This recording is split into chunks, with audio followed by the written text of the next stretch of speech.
자, 오늘은 제가 09년식 정확히 12년 정도 된 렉서스 차량을 가지고 왔습니다. 자, 얼마나 렉서스가 장고장이 없길래 다들 렉서스 하는지 오늘 제가 차를 낱낱이 파헤쳐보면서 렉서스의 실태를 알려드리도록 하겠습니다. 혹시나 이 차를 뭐 홍보하러 나온 거 아니냐, 이 차파리 새끼 이렇게 욕하는 분들이 계실까봐 미리 말씀드리자면, 이 차는 전국에 중고매물 2대밖에 없는 렉서스 IS 250 700만원짜리 차. 자, 우선 도장 상태를 한번 보겠습니다.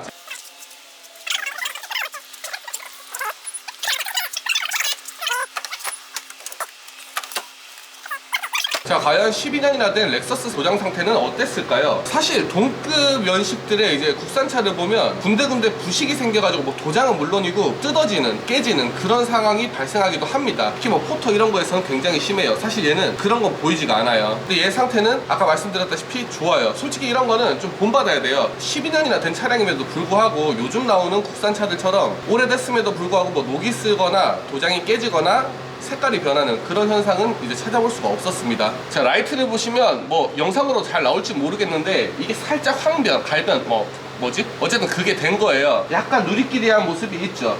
근데 중고차를 보면, 오래된 차를 보면 이런 게 좀 특징적으로 있는데 이 정도까지는 렉서스도 커버를 할 수가 없었네요.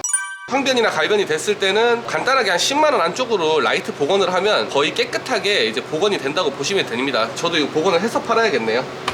자, 그리고 제가 렉서스 ES 차량을 소개하면서 시트가 부드러운 거에 비해서 굉장히 뭐 시트의 해짐이나 이런 게 많이 없다라고 했는데, 역시 이제 12년 된 렉서스다 보니까 이런 가죽 상태가 뭐 세월을 피해갈 수는 없었습니다. 이렇게 이제 좀 우는 부분들이 생기고 좀 약간은 늘어남도 보여요. 이제 이런 상태를 보고 굉장히 사실 소비자들은 야, 이거 역시 너무 옛날 차라서 안 좋아 이렇게 얘기할 수도 있지만, 사실 우리 09년식 에쿠스나 제네시스 BH 이런 모델들의 가죽을 보면 굉장히 많이 늘어나 있거나 그렇습니다. 근데 그런 거랑 비교했을 때는 좋은 상태예요. 하지만 요즘 나오는 렉서스 소재랑은 좀 다른 느낌이 확실히 듭니다. 좀 약간 하드한 느낌이 들어요. 자, 그리고 수입차나 우리나라 차나 공통적으로 발생하는 문제가 있었습니다.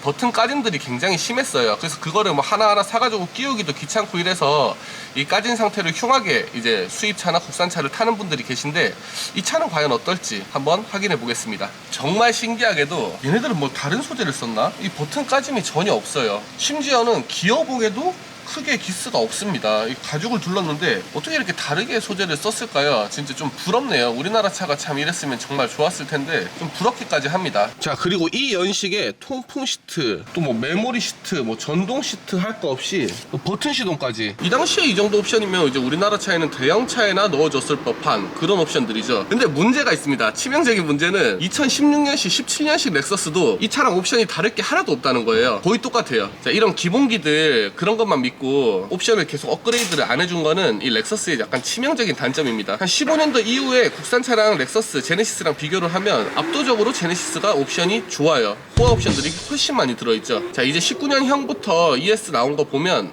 이제 그런 첨단 옵션들을 하나씩 넣어주기 시작했습니다. 좀 불안한 거죠, 자기들도. 시운전을 한번 해보도록 하겠습니다. 자, 시운전을 할 때 가장 유의해서 봐야 되는 부분은 미션이랑 하체예요. 미션 같은 경우는 이제 도로 주행을 하면서 이제 변속의 타이밍을 느껴보는 거거든요. 이 변속에 충격이 있진 않는지, 이 미션에 이상이 좀 있다면 좀 심하게 튑니다. 그런 게 있진 않는지 이제 꼭 한번 확인을 해보셔야 되고요. 자, 그리고 제가 창문을 지금 다 열었어요. 왜 열었나? 자, S클래스 같이 그 내부에 이제 소리를 잡아주는 그런 내장재가 너무 많을 경우에는 뭐 활대링크에 이상이 있거나 좀 그런 경우에도 소리가 안 들려요. 이제 실제로 제가 그걸 느껴봤습니다. 베어링에 이상이 있었는데 시운전을 할 때 안 느껴졌는데 밖에서 들으니까 들리는 그런 경우들이 간혹 있습니다. 제가 욕을 먹을 수도 있지만 솔직히 말해서 이 12년 된 렉서스의 차량 상태에 대해서 이제 네가 말해봐라 라고 얘기한다면 좋아요. 자, 당연히 아반떼 같은 걸 예를 들면 뭐 17년에 3만 킬로 탄 이런 아반떼가 상태가 더 좋죠, 이거보다. 근데 이제 동급 매물을 생각했을 때 같은 09년식의 우리나라 차나 독일 차까지 다 포함해서도 전반적으로 봤을 때는 상태가 이게 가장 좋은 건 사실입니다. 이걸 마냥 욕할 게 아니에요. 일본 차 너무 빠는 거 아니냐 이럴 수도 있는데, 이제 이런 부분은 좀 본받고 야, 우리나라 차도 언젠간 이렇게 되겠지, 이제 계속 개발을 해서 이렇게 되겠지라고 이제 좀 따라가는 식으로 생각을 해야지, 뭐 무조건적으로 야, 이거 너무 빨아준다 이렇게는 이제 생각하면 힘들죠. 저는 차량 리뷰를 하는 사람이기 때문에 이제 어느 정도 솔직하게 말할 수밖에 없습니다. 자, 우리나라 차도 이제 하루빨리 이렇게 장고장이 없는 좀 오래 잘 탈 수 있는 차를 만드는 날이 왔으면 좋겠어요. 자, 오늘은 이렇게 이제 12년 된 렉서스 차량을 가져와서 전반적인 상태를 한번 운행을 해보면서 확인해 봤습니다. 다음번에 좀 더 유익하고 재미있는 컨텐츠로 돌아오도록 할게요. 자, 이 차는 700만